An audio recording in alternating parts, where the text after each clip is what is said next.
There is something rotten brewing in India's Raj Bhavans. Behind the perfectly manicured lawns and the gleaming chandeliers lurk some very strange shadows. Raj Bhavans once housed ceremonial men and women of state, worthy dignitaries who presided over rose garden competitions and gave out awards at local talent shows. However, today, things are very different. Yes, pompous central governments from Indira Gandhi's time onwards have often used governors to settle political scores, but nothing equals the scale of the politicization of today's Raj Bhavans and the politicization of the post of the governor. In the Narendra Modi led dispensation, the governor in opposition ruled states is entirely an agent of the center and of the ruling party. The rose gardens of governors' mansions, those Raj Bhavans, reek of politics, politics, and more politics. Governors are now openly seeking to undermine elected governments in pursuance of the credo Raj Karega Raj Bhavan. The Raj Bhavan will rule. A pattern of interferences is discernible. But into this rampant politicization of the governor's post has now stepped a stern Supreme Court. On 8th April, in a stinging judgment delivered by a two-judge bench of the Supreme Court, Justices J.B. Pardiwala and R. Mahadevan came down heavily on the Tamil Nadu governor R.N. Ravi for misuse of powers. The apex court held that the way the Tamil Nadu governor was withholding his assent to bills was illegal and unconstitutional. The court affirmed that the governor acted in bad faith and emphasized that the governor should not have sat on 10 urgent bills, as many as 10 urgent bills passed by the state assembly. Importantly, the court laid down time-bound guidelines for the Raj Bhavans designed as ceremonial offices by the constitutions to act on bills passed by the elected state government. Raj Bhavans are ceremonial institutions, they cannot sit on bills. Governor R.N. Ravi and the M.K. Stalin-led DMK government in Tamil Nadu have been in a prolonged standoff for many months because of Ravi's egregious behavior and his zeal to meddle in the state's governance. The Supreme Court has acted in a highly timely, wise and constitutional manner to curb a misuse of high office and deserves the thanks of every right-thinking citizen. The apex court deserves our thanks. Thank God for the apex court. In the normal course, such a serious rebuke from the court would have led to the sacking or the resignation of this imperious and meddlesome Tamil Nadu governor, who has been a serial offender in attempting to interfere with the state government's work. But then these are not normal times. Today, no constitutional functionary accepts moral responsibility and accountability and nobly offers his or her papers in for proven acts of commission and omission. No minister in the Narendra Modi government has ever offered to resign, even after major calamities have hit. In R.N. Ravi's case, he has actually been indicted by the top court, by the constitutional court, by the final court. Yet he has dug his heels in and refused to budge from his post. How shameful. R.N. Ravi is by no means alone in the list of politically active governors. Across opposition-ruled states, governors are meddling in the working of elected governments. In West Bengal, the occupant of the Raj Bhavan, C.V. Ananda Bose, spares no opportunity to target the Mamata Banerjee-led government repeatedly.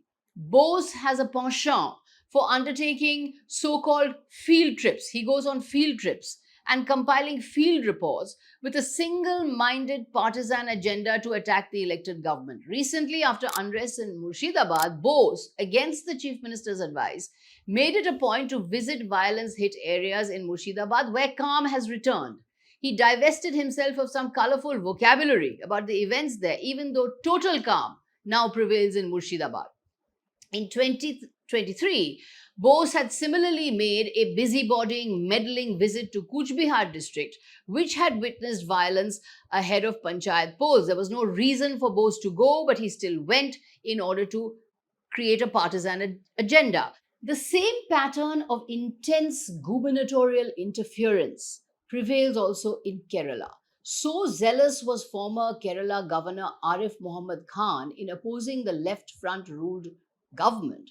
And so reluctant was he to assent to bills that the Kerala government moved the Supreme Court against former Governor Arif Muhammad Khan. But the Modi led centre was highly pleased by Khan's efforts. Khan has now been rewarded with the governorship of Bihar, which goes to polls later this year. Khan passed the loyalty test with such flying colors that Modi transferred him to an election bound state.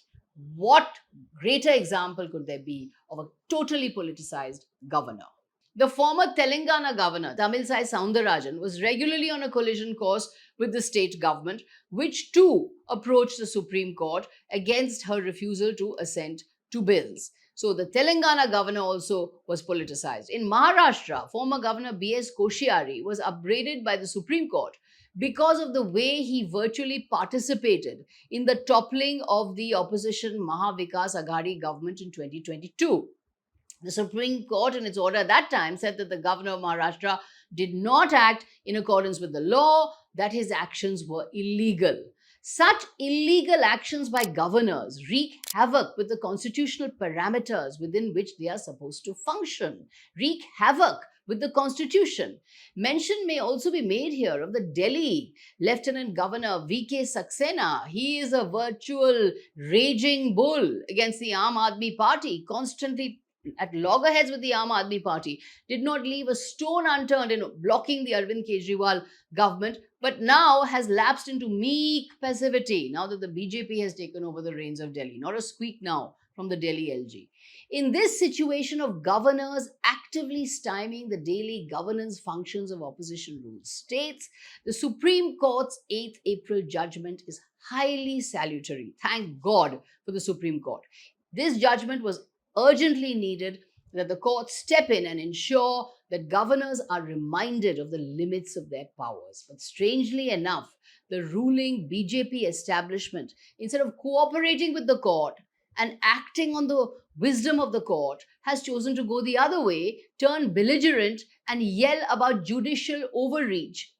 In highly dangerous statements, BJP leaders are openly now targeting the Supreme Court and even targeting judges personally by name. The BJP leadership may have distanced itself from such remarks, but there are suspicions that certain BJP repeat offenders who are motor mouths feel emboldened to speak because they feel protected by most of the party. In fact, the BJP IT cell has been on overdrive protecting these motor mouth BJP MPs. The truth is, the Modi government does not want to recognize any limits on untrammeled executive power. Today, national politics is so heavily personalized, and the so-called Modi cult is such a 24/7 mainstream media powered bludgeoning force that there are few institutional checks on executive overreach and authority. The fact that the Modi's BJP does not have a majority on its own does not seem to matter. A powerful enough personality cult seems to bring license to wreak havoc on democratic norms. Yet without these democratic norms, these constitutional checks and balances, democracy cannot survive. The Constitution upholds the principle of balance of powers of the three arms of government: legislature, executive, and judiciary.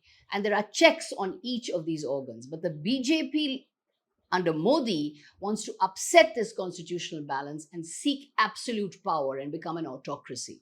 This is the reason why, instead of acting in the spirit of the Supreme Court judgment and asking the Tamil Nadu governor to step down, the BJP has now chosen to target the judiciary, particularly at a time when it is hearing important cases like petitions against the Waqf Amendment Act 2025.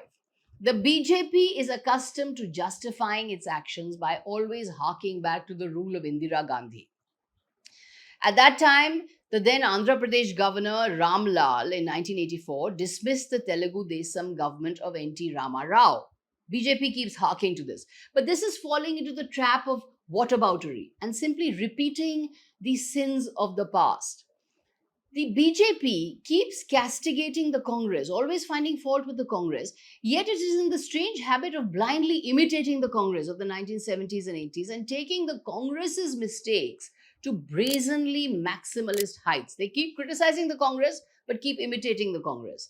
Today, governors are acting as extensions of the BJP, refusing to cooperate with opposition ruled governments and attempting to undermine elected chief ministers, undermining the will of the people, ensconced in opulent palatial mansions, surrounded by well watered lawns, all paid for by the taxpayer. Today's governors are subverting the will of the people. They're performing anti democratic tasks. In these circumstances, the question must be asked, does India need Raj Bhavans? Do we need governors anymore? The short answer is no. India does not need unelected governors anymore. No more Raj Bhavans, please. Thank you so much for watching. This is Sagarika Ghose.